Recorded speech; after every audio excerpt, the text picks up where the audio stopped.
Assalamualaikum warahmatullahi wabarakatuh. Perkenalkan, kami dari kelompok 12 yang akan mempresentasikan peradaban Islam di Asia Tenggara. Sebelumnya, izinkan kami memperkenalkan diri. Di sini, kelompok 12 yang beranggotakan saya sendiri, Siti Nuryanur Hadi, dan rekan saya, Saudara Fajar Ramadan. Lanjut saja ke pemateri pertama yang akan disampaikan oleh Saudara Fajar Ramadan. Kepadanya saya persilakan.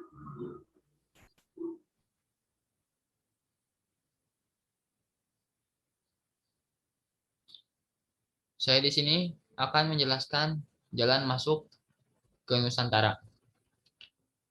Sejak awal abad Masehi telah ada rute-rute pelayaran dan perdagangan antar pulau atau antar daerah. Kawasan timur yang meliputi Kepulauan India Timur dan pesisir selatan Cina sudah memiliki hubungan dengan dunia Arab melalui perdagangan. Perdagangan Arab datang ke Nusantara melalui jalur dengan rute dari Aden menyisir pantai menuju Maskat, Raisut, Sirap, Gwadar, Daibul, pantai Malabar yang meliputi Gujarat, Kras, Quilon, dan Kalicut.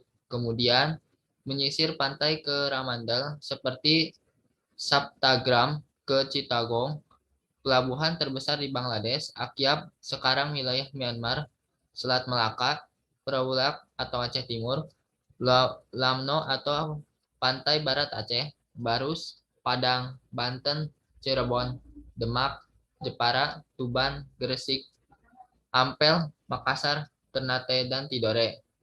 Nah, titik Islam pertama kali masuk masih menjadi perdebatan. Berdasarkan seminar internasional, masuknya Islam di Nusantara tanggal 5 Desember 2017 di Asrama Haji Banda Aceh, bahwa titik awal masuk Islam adalah di Aceh. Ajumardi Ajra menyebutkan Pasai sebagai tempat pertama masuk Islam ke Nusantara. Menurut Farid Wadi, Peurulak di Aceh Timur adalah titik nol masuknya Islam ke Nusantara. Sedangkan Husaini Ibrahim meyakini berdasarkan penelitian terhadap batu-batu nisan Aceh bahwa titik nol masuknya Islam ke Nusantara justru Lamuri di Aceh Besar. Atas dapat diperkirakan bahwa Islam sudah masuk ke Nusantara sejak awal abad di Hijriah. Meskipun sifatnya yang masih dianut oleh bangsa asing dan belum ada pengakuan dari pribumi yang beragama Islam, jelaslah sejarah bagaimana Islam datang ke Indonesia, akan tetapi menjadi pertanyaan di atas ialah kepastian asal kedatangan, pembawanya, tempat yang didatangi, waktu, dan bukti sejarah. Perbedaan sudut pandang dan bukti-bukti tersebut menyebabkan beragam teori-teori masuk Islam ke Indonesia. Berdasarkan tempat, terdapat 5 teori tentang masuknya Islam ke Nusantara, sebagaimana uraian berikut. 1. Teori Gujarat. Pitnevel 1872 Masehi adalah orang yang mengungkapkan pertama kali ini berdasarkan perjalanan Sulaiman, Marco Polo, dan Ibnu Battuta. Dilanjutkan dengan dukungan Snow Hugroye dengan alasan pertama, kurangnya fakta menjelaskan peranan bangsa Arab dalam penyebaran agama Islam ke Nusantara. Kedua, hubungan dagang antara Indonesia-India telah lama terjalin. Ketiga, inskripsi tertua tentang Islam yang terdapat di Sumatera memberikan gambaran hubungan dagang antara Sumatera dan Gujarat.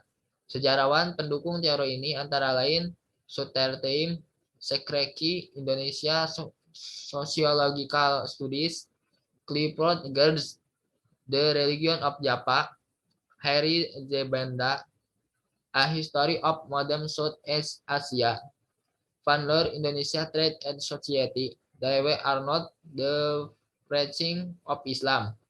2. Teori Mekah tahun 1958 Masehi. Munculnya kritikan terhadap teori pertama seperti tokoh Hamka dalam acara Deis Natalis Ian ke-8 di Yogyakarta. Kemudian mendapat kritikan juga dalam seminar di Ian Medan tentang masuk dan berkembangnya Islam di Indonesia. Diperkuat seminar yang sama di Aceh tanggal 10 sampai 16 Juli 1708 Masehi yang diikuti oleh Indonesia, Malaysia, India, Australia, dan Prancis. Sejarawan Barat yang berpendapat teori ini adalah Crawford, Kaiser, Fred. Alasan kuat teori ini menurut Hamka adalah bahwa Gujarat hanya sebagai tempat singgah, sedangkan Mekah atau Mesir adalah sebagai tempat pengambilan ajaran Islam. Ia juga berdasarkan bahwa mazhab terbesar yang dianut sebagian umat Islam di Nusantara adalah mazhab Syafi'i dan mazhab yang sama dianut di Mekah masa itu. Alasan ini jarang diungkapkan sejarawan Barat masa awal. 3. Teori Persia. Teori ini dipelopori oleh Khoesin Dejazaningrat dari Indonesia, bahwa Islam yang masuk ke Indonesia berasal dari Persia abad ke-7 Masehi. Teori ini memfokuskan tinjauan pada sosiokultural di kalangan masyarakat Islam Indonesia yang ada kesamaan dengan di Persia. Di antaranya adalah perayaan Tabut di beberapa tempat di Indonesia dan perkembangan ajaran Syekh Siti Jenar. Ada kesamaan dengan ajaran Suti Al-Khalaj dari Iran, Persia. Hamka menolak teori ini dengan alasan bila Islam masuk abad ke-7 Masehi yang ketika itu kekuasaan dipimpin oleh Khalifah Umayyah atau Arab, sedangkan Persia belum menduduki kepemimpinan dunia Islam dan masuk Islam dalam suatu wilayah, bukankah identik langsung berdiri kekuasaan politik Islam? 4. Teori Cina. Dalam teori ini menjelaskan bahwa etnis Cina Muslim sangat berpergian dalam proses penyebaran agama Islam di Nusantara. Seperti yang telah dijelaskan sebelumnya pada teori Arab, hubungan Arab Muslim dan Cina sudah terjadi pada abad pertama Hijriah. Dengan demikian, Islam datang dari arah barat ke Nusantara dan ke Cina berbarengan dalam satu jalur perdagangan. Islam datang ke Cina di Canton, Guangzhou pada masa pemerintahan Taizong dari dinasti Tang dan datang ke Nusantara di Sumatera pada masa kekuasaan Sriwijaya dan datang ke Pulau Jawa tahun 674 Masehi berdasarkan kedatangan utusan Raja Arab bernama Taceh atau Tasike ke kerajaan Kalingga yang diperintah oleh Ratu Sima. Dari uraian di atas dapat diambil kesimpulan bahwa Islam datang ke Nusantara berbarengan dengan Cina. Akan tetapi teori di atas tidak menjelaskan tentang awal masuknya Islam, melainkan peranan Cina dalam pemberitahuan sehingga dapat ditemukan bukti-bukti bahwa Islam datang ke Nusantara pada awal abad Hijriah. 5. Teori Turki. Teori ini diajukan oleh Martin van Brunsen yang dikutip dalam Mofid Hasbullah yang menjelaskan bahwa selain orang Arab dan Cina, Indonesia juga termasuk diislamkan oleh orang Kurdi dari Turki. Ia mencatat Islam Indonesia dan kitab-kitab karangan ulama Kurdi menjadi sumber-sumber yang berpengaruh luas. Misalkan kitab Tanwir Al-Qulub karangan Muhammad Amin Al-Kurdi populer di kalangan terakat Nasyabandi di Indonesia. Kedua, di antara ulama di Madinah yang mengajari ulama-ulama Indonesia terkat Syatarikiyah yang kemudian dibawa ke Nusantara adalah Ibrahim Al-Qurani. Ibrahim Al-Qurani yang kebanyakan muridnya orang Indonesia adalah ulama Kurdi. 3. Tradisi berjanji populer di Indonesia dibacakan setiap Maulid Nabi pada 12 Rabiul Awal saat akikah, syukuran, dan tradisi-tradisi lainnya. Menurut Brunesen, berjanji merupakan nama keluarga berpengaruh pada Syekh Tarekat yang di Kurdistan. Keempat, Kurdi merupakan istilah nama populer di Indonesia seperti Haji Kurdi, Jalan Kurdi, Gang Kurdi, dan seterusnya. Dari fakta-fakta tersebut dapat disimpulkan bahwa orang-orang Kurdi berperan dalam penyebaran Islam di Indonesia. 2. Kondisi kerajaan-kerajaan di Indonesia. A. Penyebaran Islam di Sumatera. Berita awal abad ke-16 Masehi dari Tome Pires yang dikutip dari Ensiklodia Indonesia dalam arus sejarah mengatakan bahwa Sumatera, terutama di sepanjang pesisir Selat Malaka dan pesisir barat Sumatera, telah berdiri banyak kerajaan Islam, baik yang besar maupun yang kecil. Kerajaan tersebut antara lain adalah Aceh, Belar, Lampri, Pedir, Mirada, Pase, Aru, Arcat, Rupa, Selak, Kampar, Tongkat, Indragiri, Jambi, Palembang, Andalas, Parleman, Minangkabau, Tiku, Pangcur, dan Barus. Dari kerajaan-kerajaan tersebut, ada yang berkembang maju, bahkan ada yang mengalami keruntuhan. Ada kerajaan Islam yang tumbuh sejak 2 abad sebelum kehadiran Tome Pires, yaitu Kesultanan Samudra Pasai. Letaknya Samudra Pasai ini lebih kurang 15 km di sebelah timur Laut Same, Nanggro Aceh, dan tumbuh diperkirakan antara 1270 dan 1275 Masehi. Nama Maliskus Saleh sebagai sultan pertama kerajaan tersebut diceritakan dalam sejarah Melayu dan hikayat raja-raja Pasai ialah Merah Selu. Pada masa pemerintahan Sultan Malikus Saleh, Kesultanan Samudra Pasai mungkin sudah mempunyai hubungan dengan Cina. Sebagaimana diberitakan dalam sejarah dinasti Yuan, bahwa pada tahun 1282 juta Cina bertemu dengan salah seorang menteri kerajaan Sumatera Samudra di Quilon yang meminta Raja Sumatera mengirimkan dutanya ke Cina. Ternyata pada tahun itu ada 2 orang utusan Samudra yang bernama Sulaiman dan Syamsuddin. B. Penyebaran Islam di Jawa. Pada masa kerajaan Majapahit mengalami masa kemunduran di awal abad ke-15 Masehi. Kota-kota seperti Tuban dan Gresik muncul sebagai pusat penyebaran agama Islam yang mempunyai pengaruh penyebaran ke Indonesia bagian timur seperti Maluku. Kata pelabuhan lain seperti Demak juga menjadi pusat penyebaran agama Islam. Pengaruh Demak menyebar ke kota-kota pelabuhan Cirebon, Sunda Kelapa, dan Banten. Di Jawa, peran Islamia tidak dilakukan dengan massal seperti di Sumatera, tetapi dengan cara perlahan-lahan dan alkulturasi budaya setempat dilakukan oleh 9 orang suci yang lebih dikenal sebagai Wali Songo. Pelopor-pelopor Islamiyah tersebut yaitu Sunan Ampel atau Sunan Ahmad, Sunan Giri, Sunan Bonang, Sunan Gunung Jati, dan Sunan Muria, Sunan Kalijaga, Sunan Derajat, Sunan Kudus, Syekh dan Syekh Lema Abang atau Syekh Siti Jenar.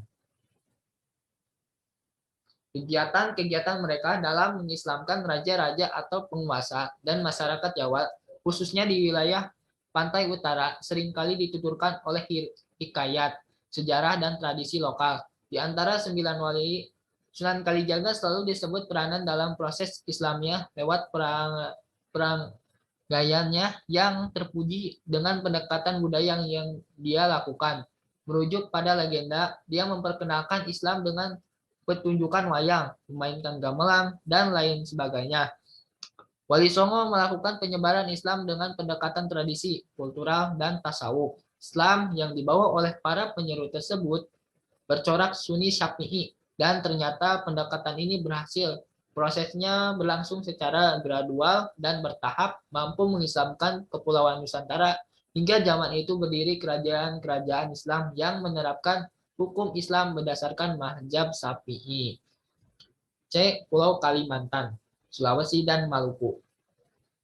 Berbeda dengan Pulau Sumatera dan Jawa, Pulau Kalimantan dan daerah timur Indonesia mengalami proses Islamiyah melalui konversi pusat kekuasaan yang dijalankan dengan pusat kekuasaan yang telah ada. Misalnya disebutkan oleh orang Arab yang menikahi putri raja. Kemudian raja masuk Islam dan rakyat pun ikut serta masuk Islam. Penyebaran Islam di Pulau Kalimantan dapat diketahui dari hikayat Banjar milik Kerajaan Banjar. Islamiyah ini dilatar belakangi oleh kepentingan politik Kerajaan Demak dan konflik antara Kerajaan Banjar dan Kerajaan Daha. Penyebaran di Maluku dan Sulawesi berjalan dengan damai. Hal ini tidak terlepas dari terjalinnya hubungan dan pelayaran internasional di Malaka, Jawa, Maluku. Pengaruh Islam di Maluku diperkirakan masuk pada abad ke-14 Masehi. Di Sulawesi, terutama bagian selatan, diperkirakan Islam masuk pada abad ke-16 Masehi. Cukup sekian dari saya. Dilanjutkan ke moderator. Baik, terima kasih kepada Kang Fajar yang telah menyampaikan materi. Berikutnya, pemateri kedua, yaitu saya sendiri, Siti Nuria Nur Hadi, akan melanjutkan materi dari yang tadi telah disampaikan Kang Fajar, yaitu perkembangan Islam di Indonesia masa Waliullah.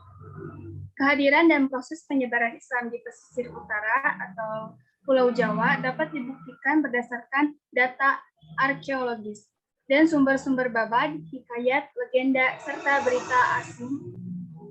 Proses Islamisasi yang terjadi di beberapa kota pesisir utara Jawa, dari bagian timur sampai ke barat, lambat laun menyebabkan munculnya kerajaan-kerajaan Islam seperti Kesultanan Demak, Cirebon, Banten, Pojang, dan Kesultanan Mataram. Di samping kerajaan, peranan para ulama di Pulau Jawa begitu sangat penting dalam penyebaran Islam. Para ulama ini di samping sebagai pewaris para nabi juga berperan sebagai penyatu budaya lokal dengan Islam. Yang pertama, ada Kesultanan Demak. Kesultanan Demak merupakan kerajaan Islam pertama di Pulau Jawa yang berdiri sejak akhir abad 15 setelah runtuhnya ibu kota kerajaan Majapahit di Trowulan oleh Wangsa Girindra Wardana dari kerajaan Kadiri pada tahun 1474. Kesultanan ini dipimpin oleh Raden Patah, putra dari Brawijaya, dan ibunya seorang putri dari Campa. Kesultanan ini bermula dari sebuah kampang yang dalam babad lokal disebut Gelagahwangi. Tempat inilah yang konon dijadikan permukiman Muslim di bawah pimpinan Raden Patah, yang kehadirannya di tempat tersebut atas petunjuk Raden Rahmat atau Sunan Ampel. Setelah Raden Patah, Raja Demak kedua adalah Pangeran Sabranglor. Lalu dilanjutkan oleh raja ketiga, yaitu Sultan Trenggono. Sebagai catatan bahwa Raja Demak terkenal sebagai pelindung agama dan bergandengan erat dengan kaum ulama, terutama Wali Songo. Masjid Agung Demak dibangun oleh Wali Songo. Arsiteknya adalah Sunan Kalijaga dan merupakan pusat dakwah para wali. Yang kedua ada Kesultanan Pojang. Kesultanan Pajang bermula dari perebutan kekuasaan di kalangan keluarga Sultan Trenggono. Bupati Pajang Adiwijaya atau Joko Tingkir menjadi penguasa kesultanan setelah membunuh Penangsang. Joko Tingkir merupakan ipar dari Sunan Prawoto, anak dari Sultan Trenggono.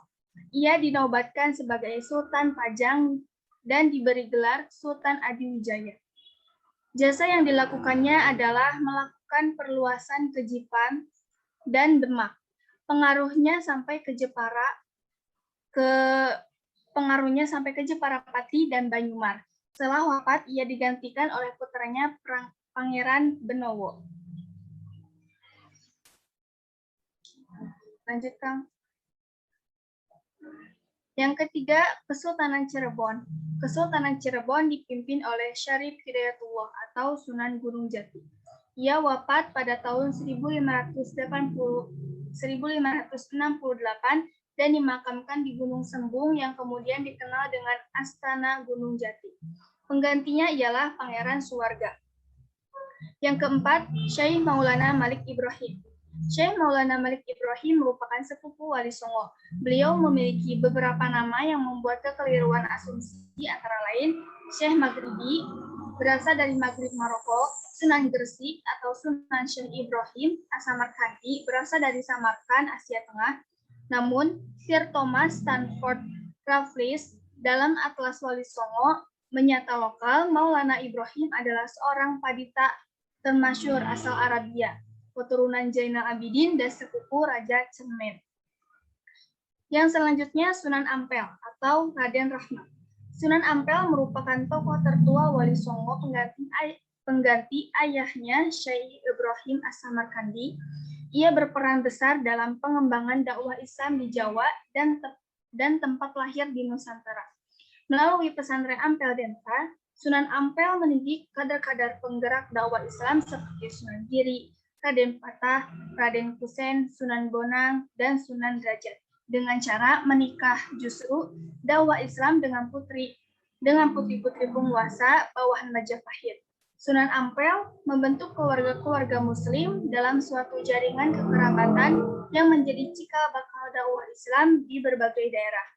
Jejak dakwah Sunan Ampel bukan hanya di Surabaya dan ibu kota Majapahit, melainkan meluas ke daerah Sukadana dan Kalimantan. Next.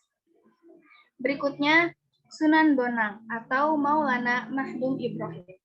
Nama lain Sunan Bonang adalah Raden Makhdum atau Maulana Makhdum Ibrahim. Beliau lahir di Bandung, Tuban pada tahun 1465 Masehi. Sunan Bonang merupakan putra keempat Sunan Ampel dari hasil pernikahannya dengan Chandrawati alias Nyai Gede Manila Putri Arya Teja Bupati Tuban. 25 Sunan Bonang dikenai sebagai tokoh wali songo yang ulung dalam berdakwah dan menguasai ilmu fikih, usuluddin, tasawuf, seni, sastra, arsitektur, dan berbagai ilmu kesaktian dan kedikjayaan. Dakwah awal yang dilakukan Sunan Bonang di daerah Kediri yang menjadi pusat ajaran Bhairawa Tantra dengan membangun masjid di Singkal yang terletak di sebelah barat Kediri. Sunan Bonang mengembangkan dakwah di pengalaman yang masyarakat masih menganut ajaran Tatrayana. Setelah meninggalkan Kediri, Sunan Bonang berdakwah di Lasem.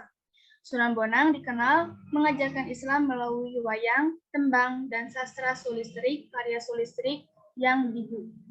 Selanjutnya, Sunan Kalijaga atau Raden Sahid. Sunan Kalijaga adalah putra Tumenggung Wilaktika Bupati Tuban.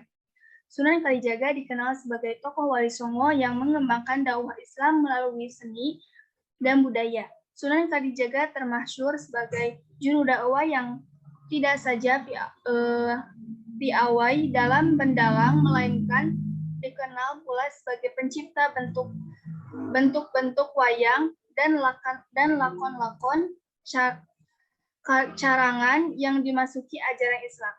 Melalui pertunjukan wayang, Sunan Kalijaga mengajarkan tasawuf kepada masyarakat. Sunan Kalijaga dikenal sebagai tokoh keramat oleh masyarakat dan dianggap sebagai wali pelindung Jawa.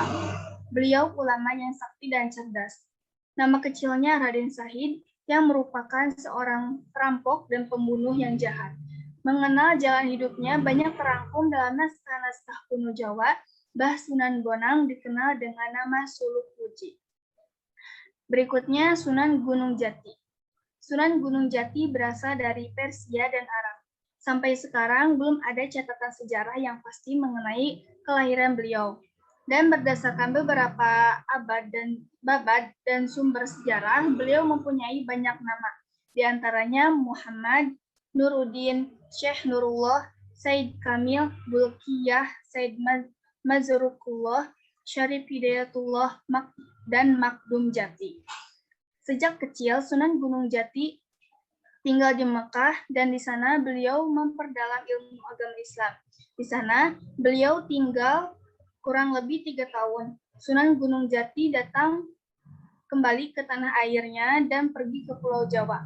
Kedatangannya disambut baik oleh kerajaan Islam Demak yang saat itu mencapai puncaknya berada di bawah pemerintahan Raden Trenggono pada tahun 1521 sampai 1546. Nah, ketika datang ke Pulau Jawa, beliau berdakwah di daerah Jawa bagian barat. Berkat dakwahnya, banyak rakyat Jawa Barat yang memeluk agama Islam. Raden Trenggono pun menaruh simpati kepadanya sehingga Sunan Gunung Jati dinikahkan dengan anak Raden Trenggono. Dakwahnya terus berlanjut. Raden Trenggono memerintahkan Sunan Gunung Jati untuk memimpin ekspedisi ke Banten dan Sunda Kelapa yang masyarakatnya masih beragama Hindu-Buddha dan berada di bawah kekuasaan Pajajaran. Berikutnya Sunan Derajat atau Raden Kosit. Nama lain dari Sunan Derajat adalah Raden Qasim atau Syarifuddin.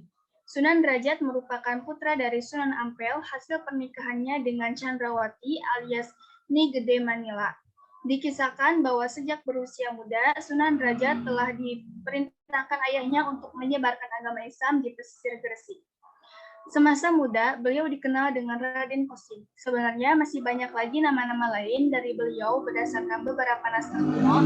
Di antaranya, beliau dikenal dengan nama Sunan Mahmud, Sunan Mayang, Madu, Sunan Muryapada, Raden Imam, Maulana Hasim, Syekh Masakeh, Pangeran Syarifuddin, Pangeran Kadrajat, dan Masaih Munar. Sunan Derajat diminta untuk menyebarkan agama Islam di pesisir Gresik. Berikutnya, Sunan Giri atau Raden Paku. Nama lain Sunan Giri adalah Raden Paku atau Maulana Ainul Yakin. Ayahnya bernama Maulana Ishak yang berasal dari Pasai, serta ibunya bernama Sekar Dadu, putri Raja Blambangan. Ia adalah tokoh Wali Songo yang berkedudukan sebagai raja sekaligus guru suci. Ia memiliki peran penting dalam mengembangkan dakwah Islam di Nusantara dengan memanfaatkan kekuasaan dan jalur perniagaan. Sebagaimana guru sekaligus mertuanya, Sunan Ampel, Sunan Giri mengembangkan pendidikan dengan menerima murid-murid dari berbagai daerah di Nusantara. Sejarah mencatat, sejak dakwah Sunan Giri bersama keturunannya mencapai daerah Banjar, Martapura, Pasir, Kutai di Kalimantan, Butan, dan Goa di Sulawesi, Nusa Tenggara, bahkan di Kepulauan Maluku. Dan yang terakhir, Sunan Kudus atau Ja'far Shadiq. Sunan Kudus adalah putra Sunan Ngunung, Sunan Ngudung. Sunan Kudus dikenal sebagai tokoh Wali Songo yang tegas dalam menegakkan syariat. Namun, seperti wali yang lain, Sunan Kudus dalam berdakwah berusaha mendekati masyarakat untuk menyelami serta memahami kebutuhan apa yang diharapkan masyarakat. Itu sebabnya Sunan Kudus dalam dakwahnya mengajarkan penyempurnaan alat-alat pertukangan, kerajinan emas, pandebes, membuat keris pusaka, dan mengajarkan hukum-hukum agama yang tegas.